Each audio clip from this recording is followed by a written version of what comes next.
Hello friends. आज का हमारा नया टॉपिक है सोशलाइजेशन का, एजेंट्स ऑफ सोशलाइजेशन, जिसको हम संस्थाएं या अभिकरण भी बोलते हैं। और पिछले वीडियो में हमने जाना था सोशलाइजेशन क्या होता है, उसकी कौन कौन सी विशेषताएं होती है। अगर आपने नहीं देखा तो लिंक डिस्क्रिप्शन में मिल जाएगा, और अन्य जितना भी कोर्सेज है बीएड में आपको सभी का प्लेलिस्ट मिल जाएगा, आप देख सकते हो।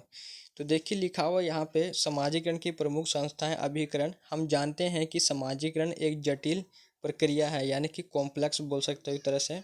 इसके विभिन्न संस्थाओं की भूमिका होती है जो निम्न है। पहला तो है परिवार। समाजीकरण करने वाली संस्था के रूप में परिवार प्रथम या प्राथमिक संस्था के रूप में माना जाता है। एक कहावत प्रसिद्ध है कि माँ के दुलार एवं पिता के संरक्षण में रहते हुए बच्चा जो कुछ भी सीखता है वह उसकी स्थायी पूंजी होती है।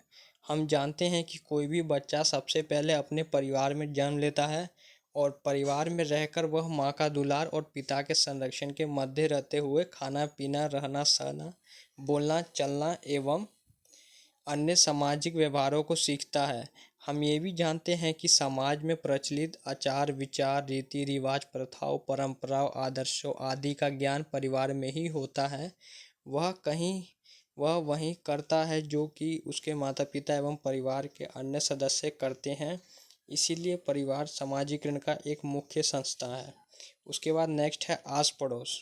आस पड़ोस का भी महत्वपूर्ण योगदान होता है समाजीकरण की प्रक्रिया में। पड़ोसियों के संपर्क में आने से व्यक्ति में अनेक विचार आते हैं।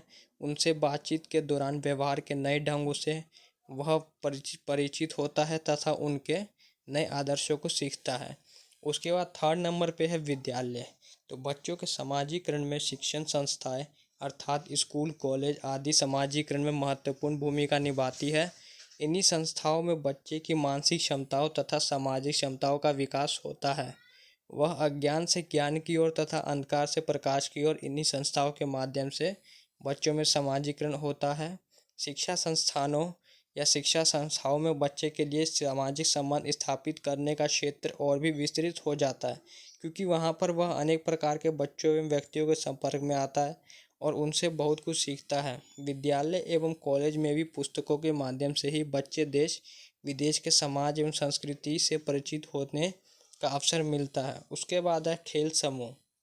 बच्चों के खेल समूह के माध्यम से ही समाजीकरण की प्रक्रिया होती है। यह खेल समूह बच्चों के समाजीकरण में अत्यंत प्रभावशाली स्थान होता है। जब बच्चा थोड़ा बड़ा होकर घर के बाहर कदम रखता है तो उसका संपर्क अन्य बच्चों से भी होता है। वह उसके साथ खेलता है, उठता है, बैठता है, जिससे उनमें समाजीकरण की गुण विकसित होती है।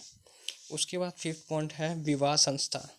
व्यक्ति के समाजीकरण में विवाह संस्था की प्रभावपूर्ण ढंग से कार्य करती है।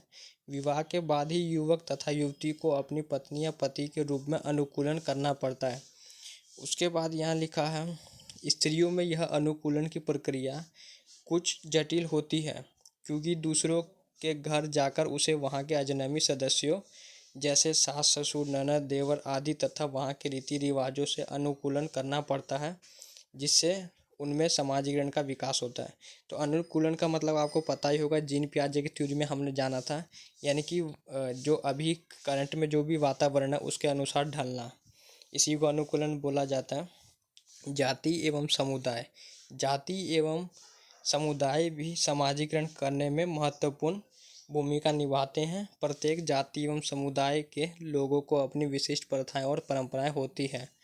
उसके बाद लिखा है जिनका पालन प्रत्येक जाति के लोग ही करते हैं, जिससे सामाजिकरण का विकास होता है।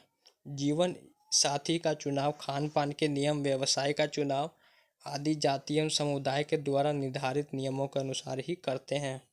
उसका नेक्स्ट पॉइंट है भाषा। हम जानते हैं कि भाषा द्वारा ही बच्चे या व्यक्तियों का संपर्क दूसरे व्यक्तियों से होता है, जिससे उनमें समाजीकरण की प्रक्रिया आरंभ होती है। उसके बाद नेक्स्ट पॉइंट है धार्मिक संस्थाएं। धर्म या प्रभाव भी व्यक्ति के सामाजिक व्यक्तित्व के विकास पर प्रभाव डालती है। धार्मिक संस्थाएं नरक एवं स्वर्ग का भेद दिखाकर व्यक्ति को अच्छे कार्यों को करने के लिए प्रेरित करती हैं। तो यही हमारा लास्ट पॉइंट था। तो ये हमारे 8 पॉइंट्स थे। उम्मीद करता हूँ आपको सही में आ गया होगा, आसान भाषा में लिखा हुआ है। तो आज के लिए बस इतना ही था friends. Thanks for watching this video.